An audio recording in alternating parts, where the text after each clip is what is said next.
almost there. What does a Hollis Street specialist know about my health? Listen, Holmes. Dr. Moore Agar insists you have a complete rest if you wish to avoid an absolute breakdown. The sea air will do you the world of good. You should have traveled alone, Watson. Nonsense. We're on holiday.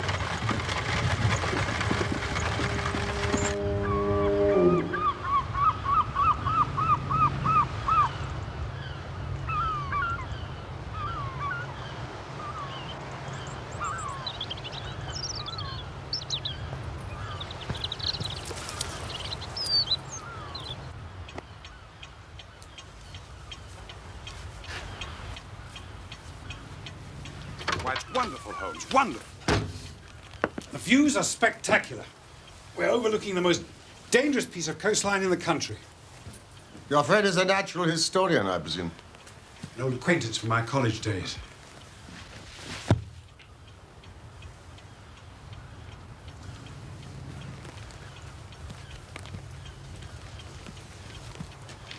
I'll see you for the luggage. Thank you.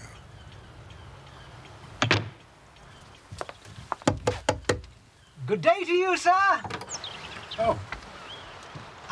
I thought as we were going to be neighbours for the next few weeks, I ought to say a few words of welcome. How very kind.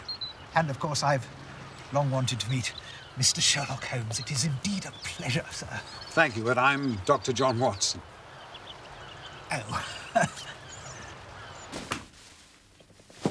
Come in. This is my good friend, Sherlock Holmes. 1,000 apologies. I should have realised. Do come in, Mr. Rounding. Very stupid of me. How did you know my name? You have an interest in archaeology, do you not? Why, yes. Deduce, Watson, come. Deduce. You've got mud on the points of your shoes and beneath your knees and on the fingers of your right hand. Which indicates that you've knelt on the ground for a length of time. Oh, Watson, you're coming along marvelously. You're a left-handed gardener. You're a student of archaeology. You've published a paper on the theories surrounding Neolithic burial rites. You are the Reverend Francis Roundhay, vicar of the parish of Tredenick Wallace. Astonishing, sir. Please, sit down. But left-handed. The hand with which you hold the trowel. Exactly right. Precise in every detail. But how, sir, how? Vicar. The parish magazine, it's all... That's outrageous. The village is nearby. Oh, yes, just along the coastal path. It's secluded, but it caters for all our needs. I suppose, is that the nearest habitation? No, the Tregennis estate is about a mile inland. Very nice people, and I'm sure they'll extend to you some fine Cornish hospitality. However, I've imposed enough upon you for one day. Perhaps you'd care to come and have dinner with me one evening at the vicarage? Oh, then we should impose upon you and your family. Oh, no, alas, I have no family. I live alone, except for Mr. Tregennis, who has a suite of rooms in the house. But does he not live on the estate? A family dispute. His sister and 2 brothers live there, but he chooses to live apart. Do you know, dinner at the vicarage is a splendid idea. We must arrange a date and a time. Yes, well, of course, gentlemen. Good day to you.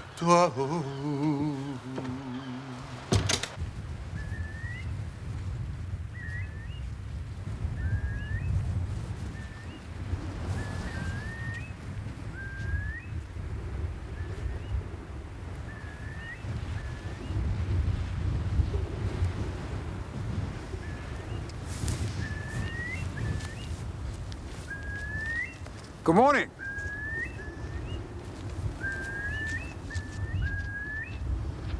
Cornish hospitality. Weather-pitted slabs of granite. Ancient tombs. Scattered throughout the length and breadth of this peninsula. Like the sea. I suppose death is always with us.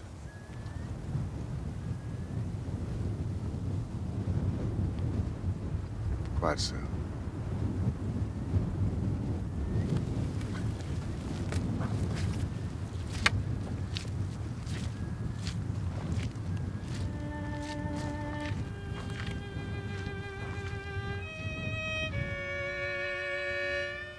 Quite often during those days in Cornwall, Holmes would strike out alone.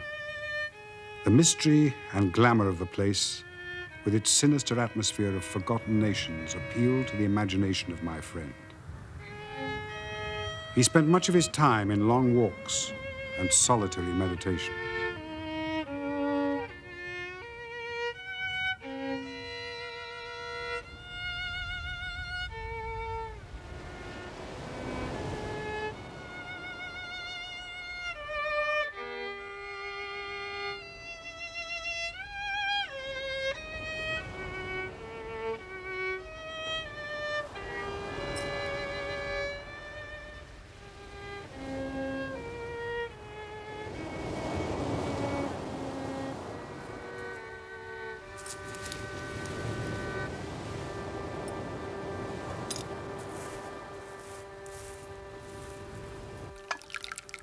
One morning, however, my friend's convalescence was violently interrupted. Gentlemen, I urge you to consult the police. Holmes is a sick man. Yes, but getting better all the time, Watson. This is a matter of some emergency. Mr. Holmes, we can only regard it as a special providence that you should chance to be here at this time, for in all England you are the one man we truly need. I've tried to explain to Mr. Tregennis and Mr. Roundhay that you're in convalescence. Yes, I'm sure they'll be very sympathetic. Please sit down. Thank you.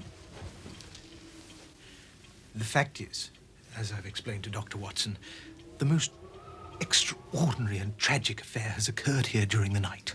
You have my full attention. Perhaps I'd better say a few words first. This is Mr. Tregennis, of whom I spoke. Now, Mr. Tregennis spent last night in the company of his brother George and Owen and his sister Brenda at their house at Tredannick Water. He left them playing cards around the dining table in excellent health and spirits. But on his return this morning, he discovered a truly bizarre state of affairs.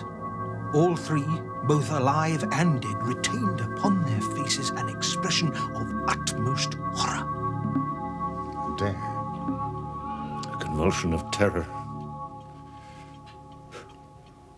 It was dreadful to look upon.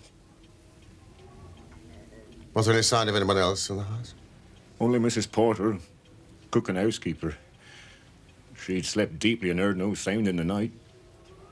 Is anything missing? Disarranged? Nothing, Mr. Holmes.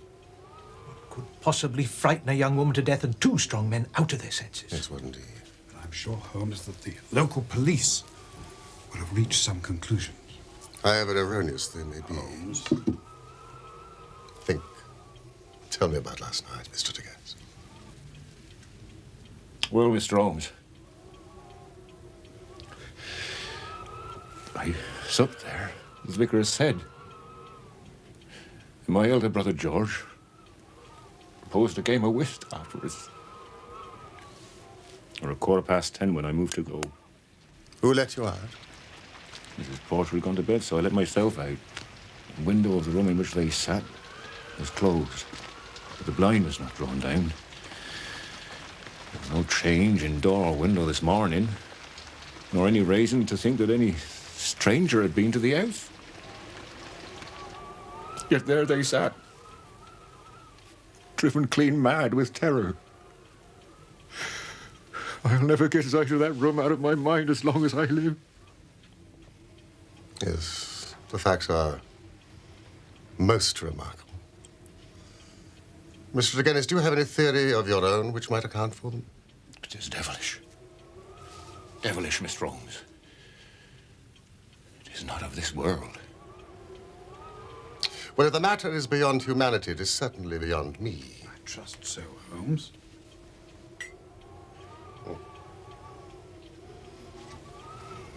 Now think. Think very carefully, Mr. Tregennis. about the evening that you spent together? Did anything stand out in your memory which might throw some light upon this tragedy? There is nothing, Mr. Holmes. Were they nervous people? Did they ever show any sign of apprehension? Not to my knowledge, Mr. Holmes. Then there's nothing in which you can assist me.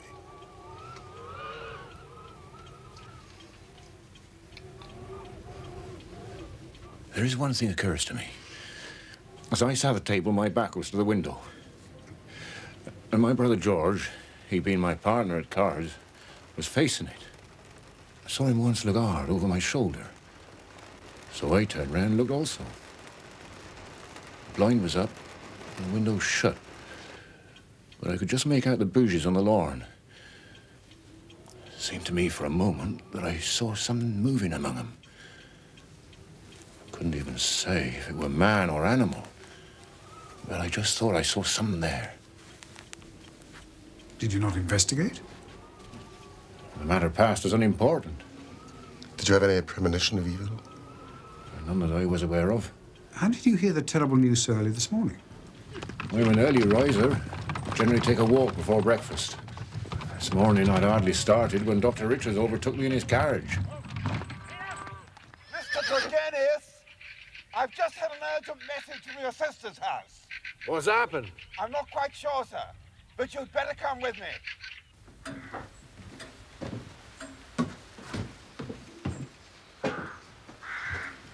She's been dead at least 6 hours. No sign of violence. How? I've never seen the like, Mr. Tregennis. Not in all my years as a... You all right? I've got you. Over here. That's there we go. We nearly had him on our hands as well.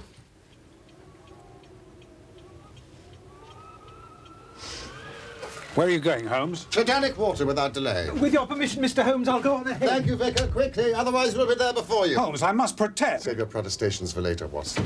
Much later. I gather you were divided in some way from your family. That is so, Mr. Holmes. Though the matter is past and done with, all was forgiven and forgotten, and we were the best of friends. We were a family of tin miners at Red Ruth.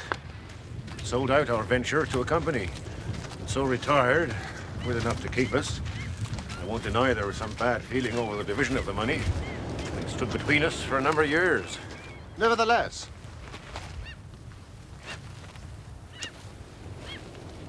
you decided not to leave Cornwall. I suppose I entertained some hopes of returning home one day. Holmes!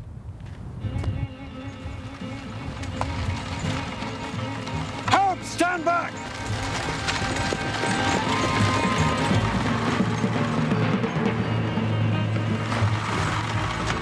My brothers. They're taking them to Elson.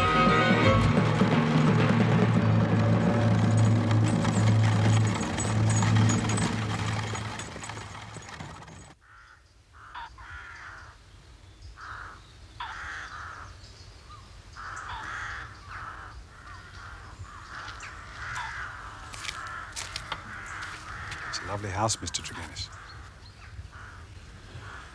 It's a very sad house. This is the window through which you saw the shadowy form. Approximately what distance was it from the glass? I should say not less than 10 feet. But I guess about here. There's no sign of a forced entry. Then the window, of course, would have remained locked.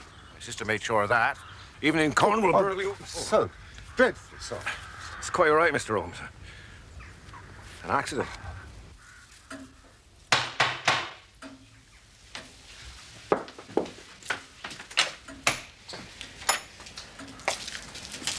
Thank you. Could you let Mrs. Porter know I'm back?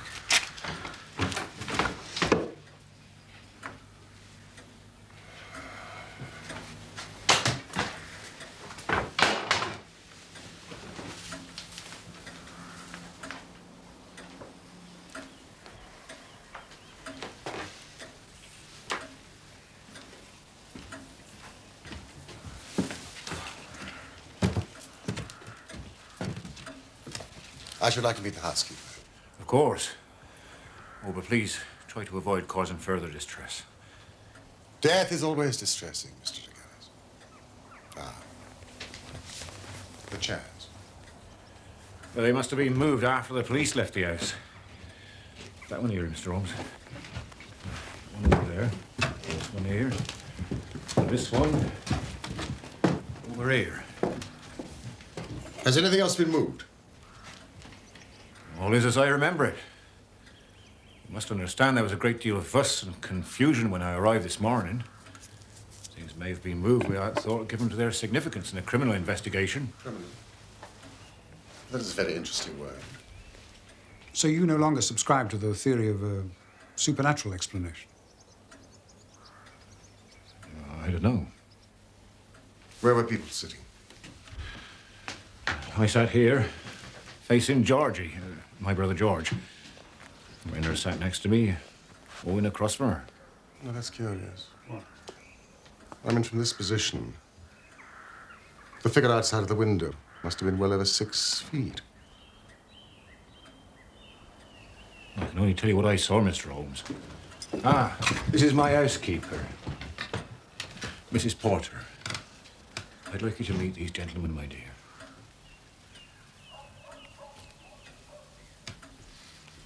She was so beautiful. So beautiful. She is still very upset. We're all very upset, Mr. Roundhay. Come and sit down. I'll not stay in this house one moment longer than I have to, sir. I shall rejoin my family in St. Ives. But you're part of our family. The family Tregennis is dead, sir. Dead or as good as. I'm still alive. Mrs. Porter.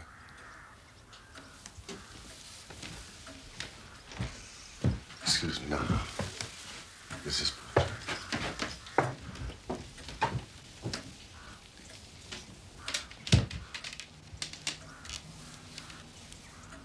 My name is Sherlock Holmes, and I'd like you to tell me all that you know. Mr. Holmes is a detective. He's going to try and find out what happened to Brenda. Don't you worry. Please, leave nothing out. I can tell you very little, Mr. Holmes.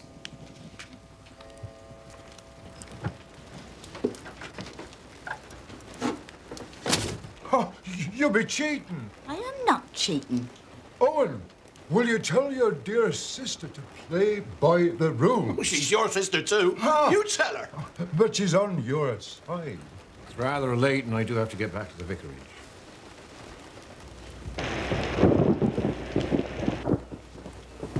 Mortimer, you must stay here for the night.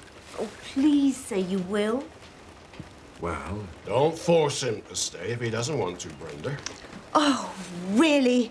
I thought we'd put an end to our squabbling. Mortimer is just as much my brother as you and Georgie. Don't worry, dear brother. I know where I'm not welcome. Then why visit us at all? You disowned us. Or have you forgotten? We'll be all right now, Beth, if you wish to retire. Is Mr. Tregennis staying with us tonight? Why? Do you also object to my presence, Mrs. Porter? Mortimer! I want to know, should I air your room, sir? Sorry. Thank you, Beth. That'll be quite all right. Mr. Tregennis will not be staying. Very good, Miss Brenda. Is it customary to have a fire in the room at this time of year? It was a cold and damp night, Mr. Holmes. Well, I must say, I thought it was rather humid. I suffer with a mild blood disorder. Feel the cold on even warm nights. I know how you feel. Now, Mrs. Porter, was the door to this room closed when you entered this morning? Oh, certainly, sir. You nightingale, as they sing in the valley below, as they sing in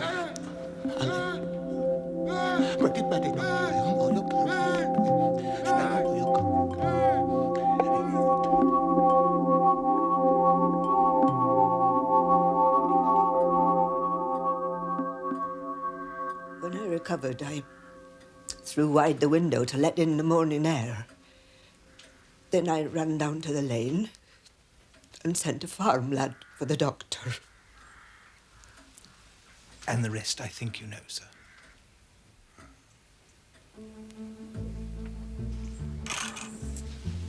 Mrs. Porter's right. She's very beautiful. Yes, but something's missing. Tregennis is lying about a mild blood disorder. I'll stake my reputation on that. We'll see.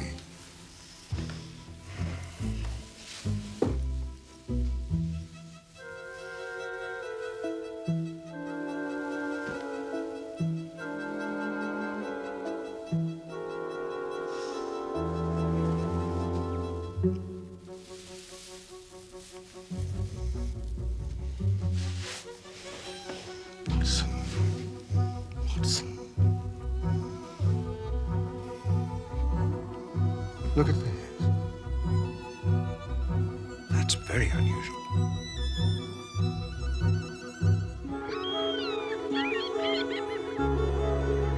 It won't do! It won't do! 3 people grievously stricken by some conscious or unconscious human agency. Now, when exactly did this event occur? They'd finished playing cards. It was past their usual hour for bed. Apparently the chairs had not been pulled back from the table. Well, it must have been only moments after Tregennis left the house. Exactly. You're conscious, of course, I managed to obtain a clearer impress of his foot. Yes, I guess something of the sort.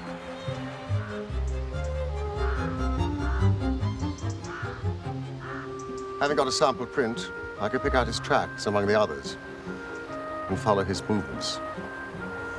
For the length of his stride, he returned swiftly to the vicarage. If Tregennis disappeared, then almost instantly some other person affected the card players. Now, how can we reconstruct that person? But is there any evidence, really, Watson, that anyone did creep up to that window? The only suggestion comes from Tregennis, who says that his brother reacted to some movement in the garden. And how was this impression of horror conveyed?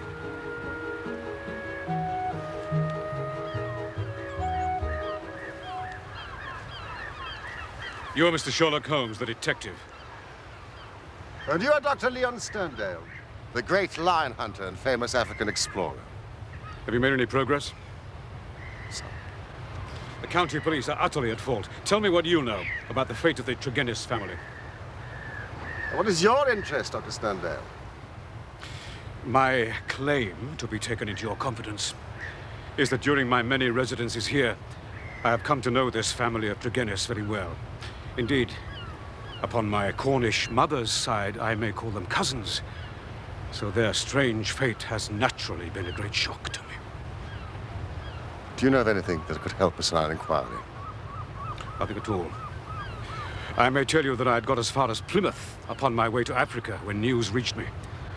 I came straight back here to help in any way I can.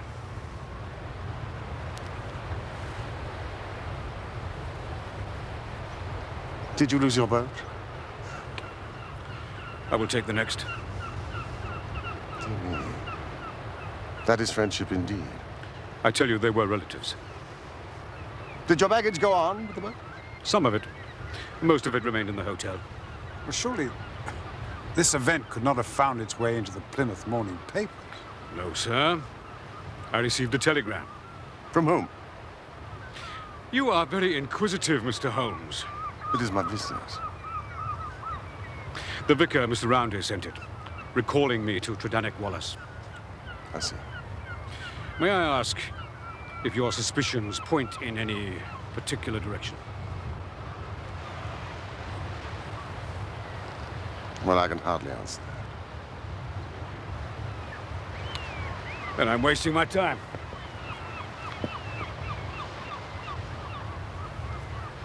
Oh, God!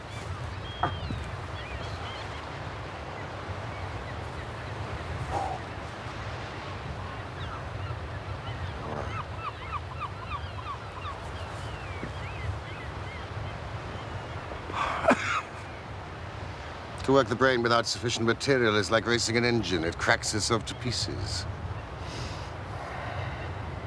Wait for me at the cottage. Where are you going?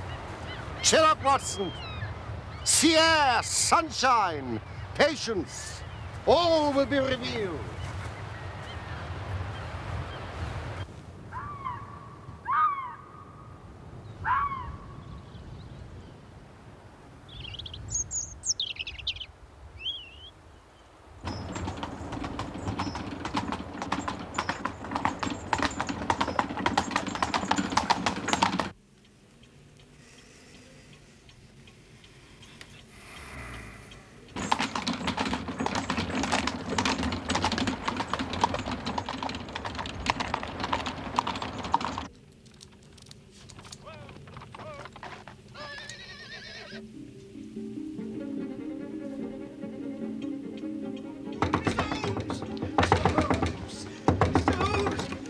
Mr. Holmes! We are devil-ridden, Mr. Holmes! My poor parish is devil-ridden! We are given... What has happened?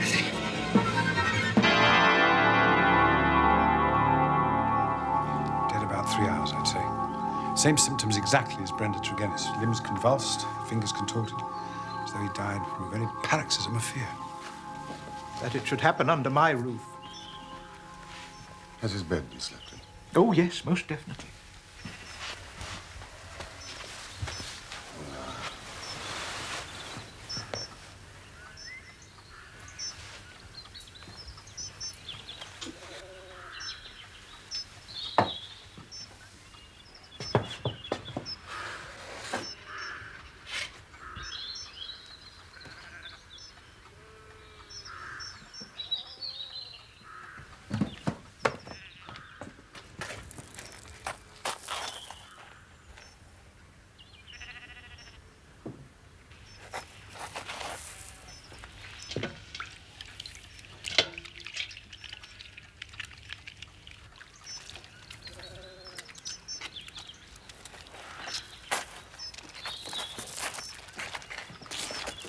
Who opened this window?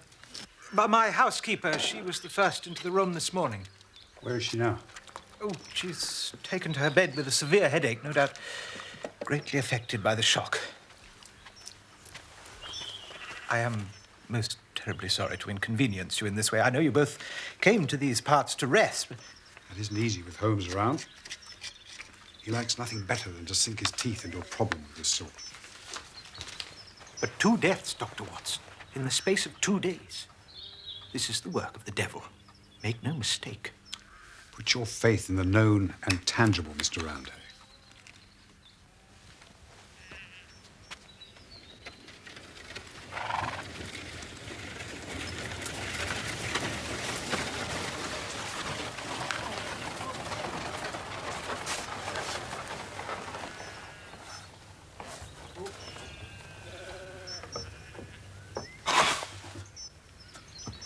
I trust nothing has been touched, sir. No, everything's exactly as it was. Right then. I'll need a statement from you and your housekeeper. Oh, Master, I'm afraid she's still rather ill. Check upstairs.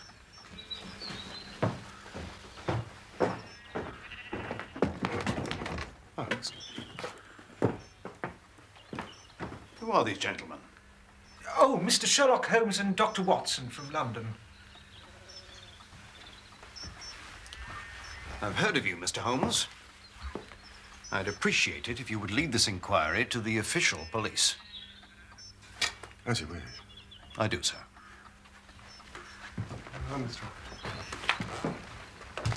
Would you direct the inspector's attention towards the window upstairs and the lamp on the table? Each is suggestive. Together, they're almost conclusive. Watson? Good afternoon. Good luck.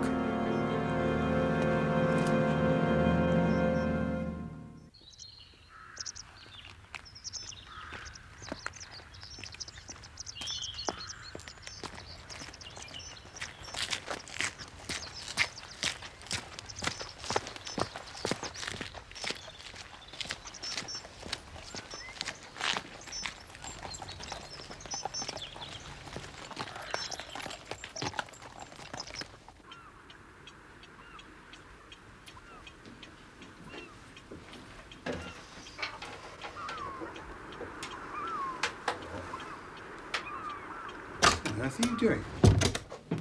An experiment to test a theory.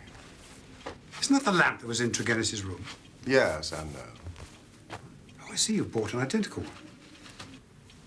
I purchased it from a delightful little shop in the village. That's where you've been all afternoon. There is a single point of resemblance in the reports that we've heard. Now, this concerns the effect on the atmosphere of the room upon those who first entered it. First, Dr. Richards, then Mrs. Porter. And Roundhay's housekeeper was taken ill this morning. In each case, there is a combustion going on in the room. In the first case, a fire. In the second, a lamp. Now, the fire perhaps was necessary, but the lamp was lit when it was already broad daylight. A comparison of the oil consumed in this and Tregennis's lamp proves that point. But why? Something was burned, producing an atmosphere, causing a strange toxic effect. In the first instance, that of the Tregennis family, a substance was placed in the fire, and the fire would carry the fumes to some extent up the chimney. Only Brenda Tregennis, who was closest to the fire, was killed. Her brothers were exhibiting that lunacy which is evident to the first effect of the drug. The other case, of course, the result was complete. So it's a poison which works by combustion. Yeah. Now, the obvious place to look was the smoke guard of the lamp in Tregennis's room. There, sure enough, I perceived a number of flaky ashes, and round the edges, a fringe of brownish powder which had not yet been consumed. Half of this I took, the other half I left for the police. We will see if we can reproduce the same effect with our own lamp. Oh, no, Holmes. That's insane. I cannot force you to stay, but I mean to have the answer. Of course I shall stay. I thought I knew my Watson. Would you open the door, please?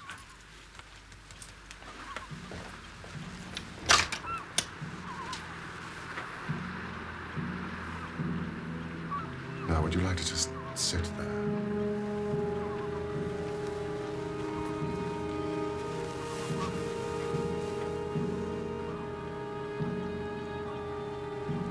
Are you ready?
Holmes! Holmes! Ah! Ah! Holmes! Ah! Holmes! Ah! For God's sake, can you hear me? John! Thank God you're all right. That was a stupid and dangerous thing to do. We could have been killed. Oh, it was an unjustified experiment, even for myself. Doubly so for a friend. I really am extremely sorry.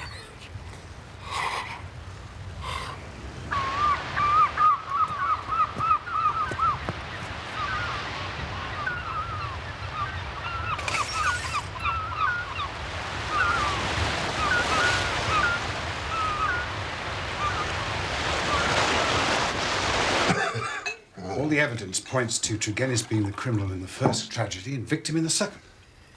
Yes, had anyone else come in, the family would have certainly risen from the table. Then Tregennis' own death was suicide.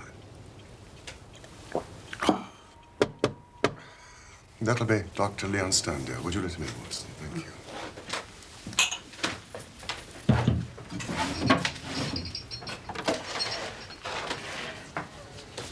Please, come in, Dr. Sterndale. Seems you're expected. I had your note about an hour ago. But let me state directly, I don't take kindly to being summoned by anybody. I thought I'd better discuss the matter here. No risk of eavesdropping. I fail to see, sir, what you can have to speak about, which affects me personally in the most intimate fashion. The killing of Mortimer Tregennis. I've lived so long among savages and beyond the law that I've got into the way of being a law unto myself. You would do well, Mr. Holmes, to remember that, for I have no desire to do you an injury. Nor are you, Dr. Sterndale. But surely the clearest proof of it is that, knowing what I know, that I've sent for you and not for the police. If this is a bluff upon your part, sir, you have chosen the wrong man for your experiment. No, the bluff is upon your side, not upon mine. Now, I will tell you the facts upon which my conclusions are based. Of your return from Plymouth and allowing much of your property to go on to Africa, I shall say nothing except that it informed me that you were one of the factors which had to be taken into account in the reconstructing of this drama. This telegram from the hotel confirms what you told me. Now, when we last met, you asked me whom I suspected, and I refused to answer you. Then you departed. But you didn't go home. Oh, no, Dr. Sterndale. You went to the vicarage.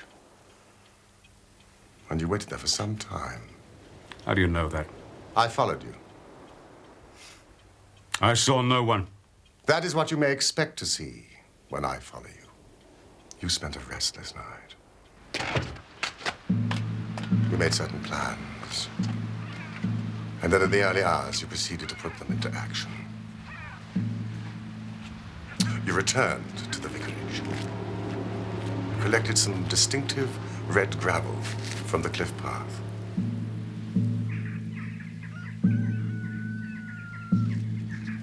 The house by now was in daylight, but the inhabitants were not stirring. You threw some red gravel up at the window of the lodger Tregennis.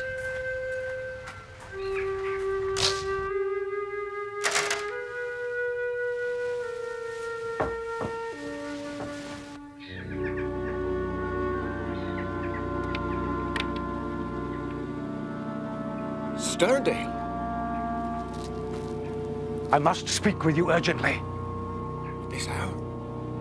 The doors are locked. The housekeeper has the keys. It is of the utmost importance.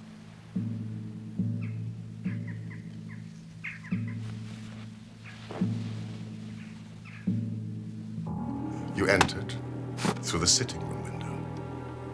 You had an interview, a short one, and you walked up and down the room. You withdrew as you had come. You were wearing the same pair of studded walking shoes, which at the present moment are upon your feet. And Mortimer Tregennis was dead.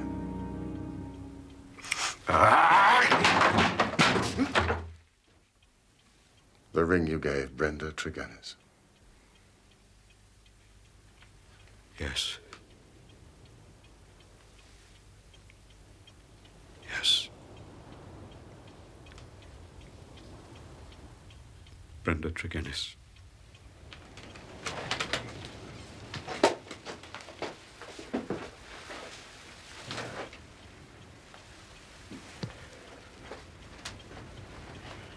For years I loved her. For years she loved me.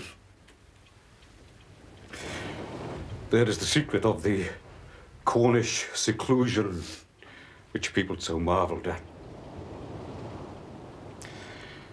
It brought me close to the one person on this earth who was dear to me. I couldn't marry her, for I had a wife who left me, but whom, by the deplorable laws of England, I could not divorce. For years, Brenda waited. For years, I waited.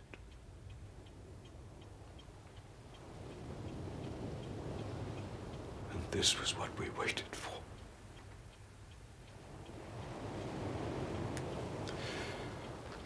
Roundhay knew. He was in our confidence, hence his telegram to me at Plymouth.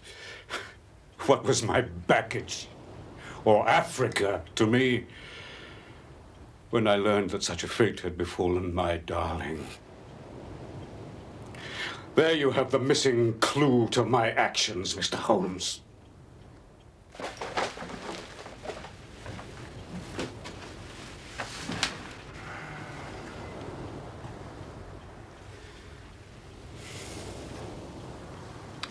I understand that you, sir, are a doctor of medicine. Have you ever heard of Radix pedis diaboli? Devil's foot root. No, I can't say that I have. No.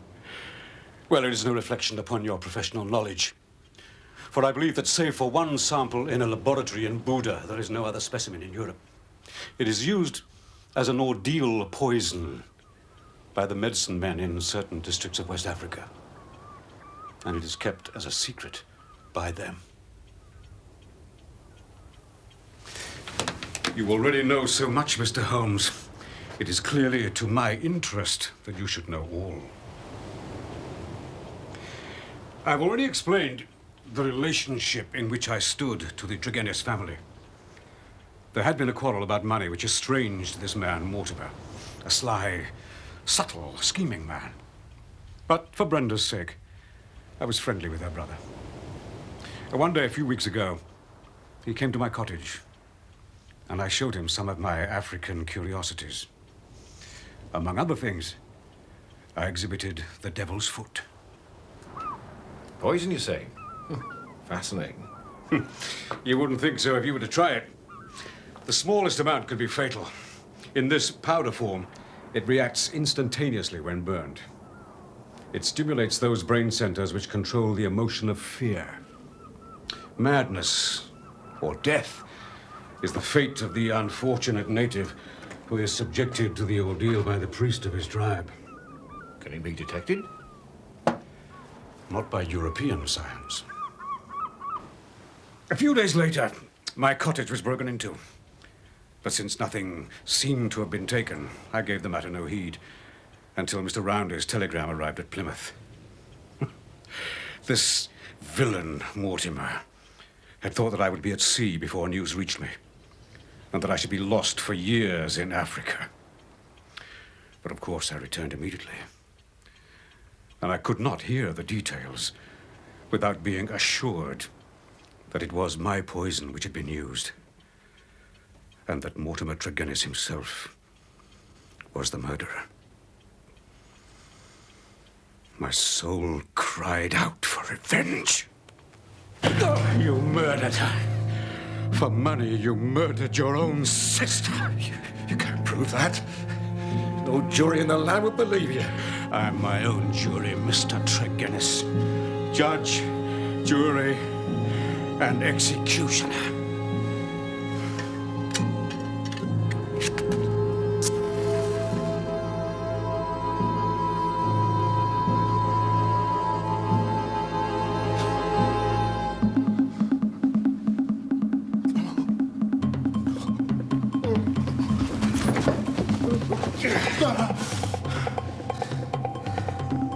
I lit the lamp. I put the powder above it.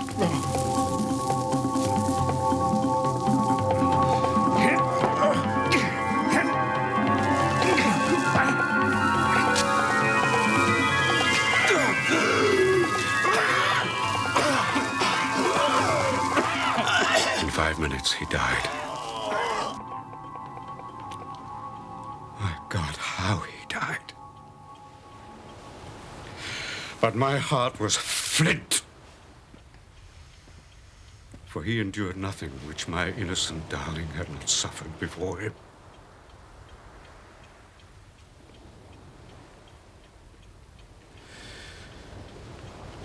You can take what steps you like, Mr. Holmes. But there can be no man living who fears death less than I do now.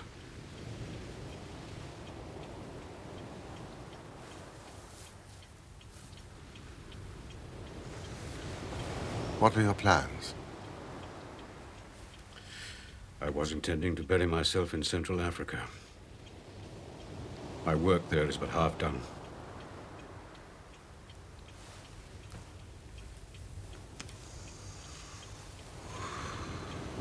Go and do the other half. I, for one, am not prepared to stop you.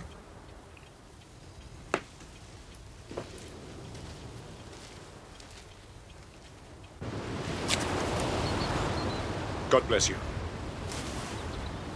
Both of you.